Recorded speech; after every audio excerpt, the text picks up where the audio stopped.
This is happiness, to be everything at once. Be unblinded, be unlearned, be unbridled and unburned.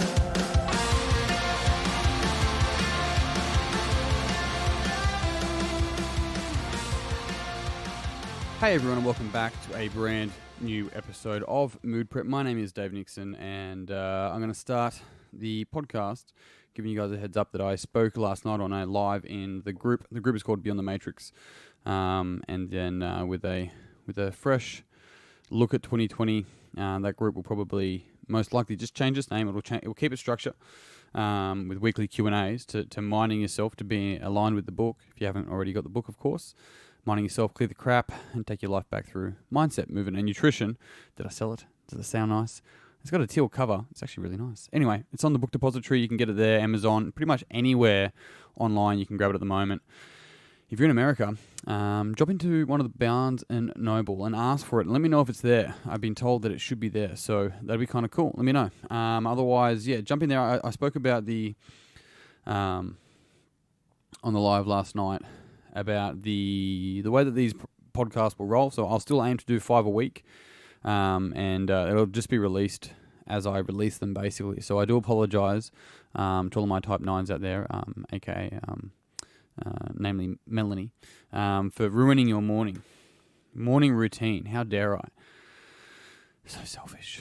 But what it also means is that I'm able to produce them when stuff's coming through me rather than forcing myself to produce them. I really feel like doing that recently with everything that's been going on has been much better for the actual quality of the content and also the length of the podcast as well. So you might see some shorter ones, you might see some longer ones, but it will be what it is. So either way, that's the sort of plan with the podcasts for the start of this year, and then I'll just reassess and make amendments as necessary. What I want to talk about today, and it is aligned with, I do have a online course coming up. It's a 5-month training program, development program for trainers.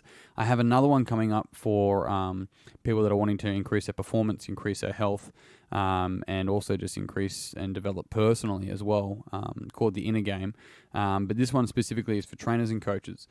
It starts in early Feb. You can find out details about it at davenixon.com.au under memberships. It's called The Coaches Circle.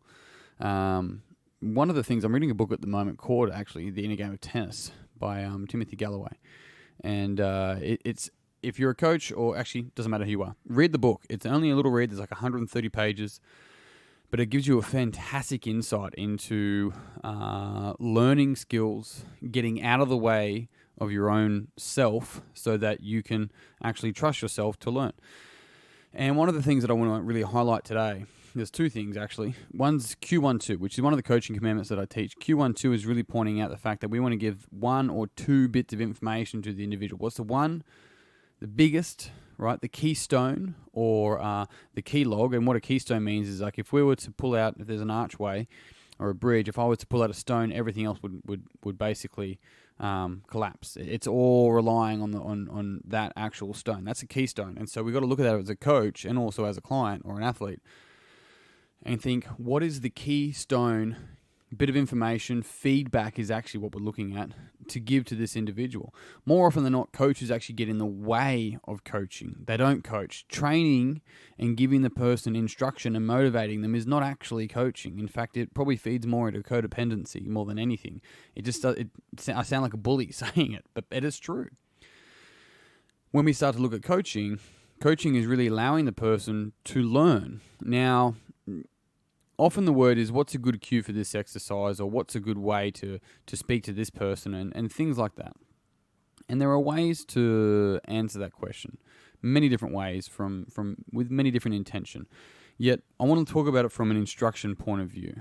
If I'm instructing and I'm instructing a description of a position, all I'm attempting to do is to describe through words what my felt experience is of that position or what I visually want to see of that person.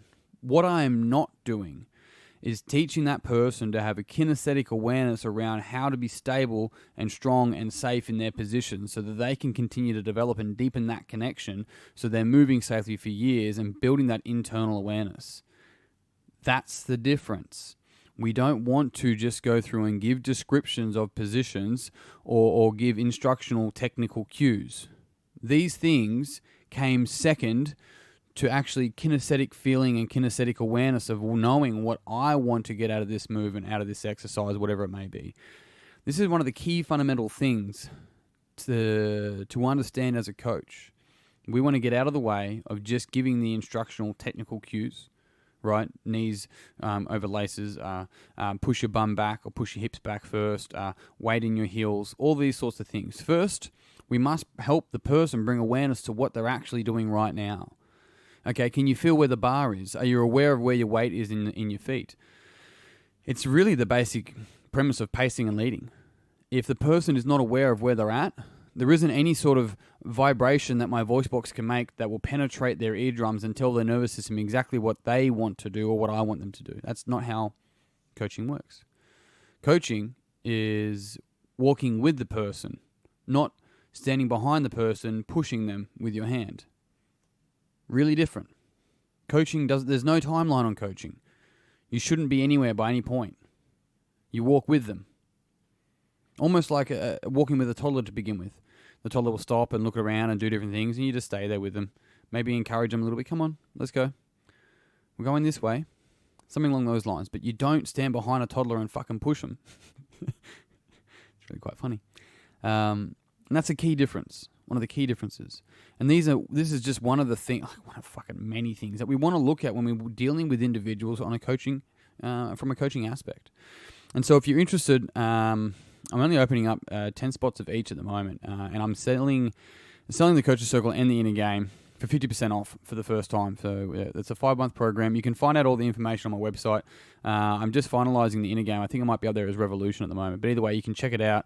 But if you're interested in getting your hands on one of the spots, if that makes sense for you, then make sure that you jump on there and let me know straight away, because as soon as it's sold out, it's done. That's it for this time around. But yes, that's me done for today. I am out. If you found this podcast beneficial, it would mean the world to me if you would share it and give it to somebody else that you think would also find it beneficial. If you haven't already, the Facebook group at the moment is called Beyond the Matrix. I'd love for you to join it.